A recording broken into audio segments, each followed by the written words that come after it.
21वीं सदी में दशकों पुरानी जो चुनौतियां हैं, उन चुनौतियों को खत्म करना बहुत अनिवार्य है। नक्सलवाद, माओवाद लाखों युवाओं के भविष्य को तबाह कर दिया। अनेक माताओं के दूधमल नौजवानों को छीन लिया, बर्बाद कर दिया। हर मां बाप के सपनों को चूर चूर कर दिया।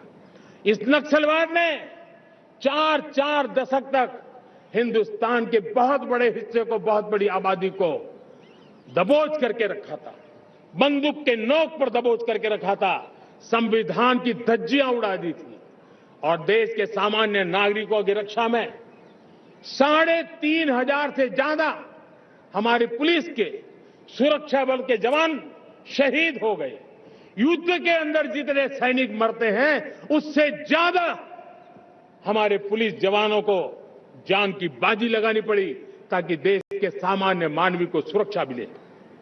ये नक्सलवाद ने धरती को लहूलुहान कर दिया था। 2014 में आपने जब हमें मौका दिया, उसी दिन हमने संकल्प लिया था कि हम देश को नक्सलवाद से मुक्त करेंगे। और आज मुझे खुशी है कि नक्सली माओवादी हिंसा आखिरी सांस भी शायद रहने की अब तो ताकत नहीं रही है। पूरी तरह उसे खत्म करने की दिशा में जहां पर कभी नक्सलवादियों की गोलियां चलती थी, जहां पर कभी धरती रक्त रंजित रहा करती थी, आज उसी नक्सल क्षेत्रों में, उसी इलाकों में नक्सल मुक्त होने के कारण विकास, विश्वास और प्रयास का तिरंगा लहरा रहा है। मेरे प्यारे देशवासियों, लेकिन इस चुनौती को हमने कम नहीं आंकना है। इस चुनौती से हमें और भी सावधान रहने की जरूरत है। वर्षों तक देश की सत्ता में माओवादी सोच के लोग गलियारों में अपनी जगह बना करके बैठे थे। सरकारी कमेटियों में सलाहकार के रूप में भी ये माओवादी सोच ने नीतियों को प्रभावित किया था। मेरे प्यारे देशवासियों, जंगलों में हमें हथियारी नक्सलों का खात्मा बुलाने में, उस संकट से देश को मुक्त कराने में सफलता मिली है। लेकिन हथियारी नक्सल तो गए, लेकिन दिमागी नक्सल, ये दिमागी नक्सल मौके की तलाश में है।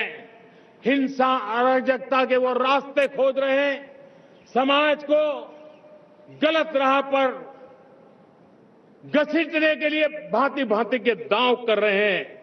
इन दिमागी नक्सलियों को पहचानना होगा, इन दिमागी नक्सलियों को आइसोलेट करना होगा और राष्ट्र को विकसित राष्ट्र बनाने की मुख्य धारा की ओर देश की युवा पीढ़ी को जोड़ना होगा।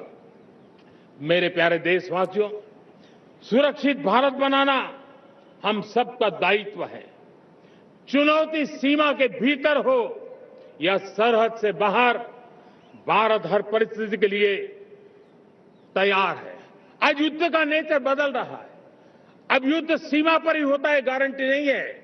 आज युद्ध सीमा के अंदर, कहीं रिफाइनरी पे जाकर के, कहीं बैंकिंग सेक्टर को जाकर के, कहीं डेटा सेंटर को जाकर के, एक प्रकार से लड़ाई का नया रूप, इंफ्रास्ट्रक्चर तोड़े जा रहे हैं, फैक्ट्रियां तोड़ी जा रही है। हमने मिशन सुदर्शन चक्र की पिछले सालों घोषणा की थी, बहुत तेजी से उस पर काम चल रहा है। आज डिफेंस एक्सपोर्ट हमारा करीब 50 गुना बढ़ा है।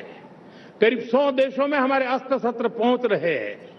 वैश्विक पटल पर भारत की प्रतिष्ठा धीरे धीरे बढ़ रही है। बदलते हुए समय में अस्त्र शस्त्र की तरफ काम करना है।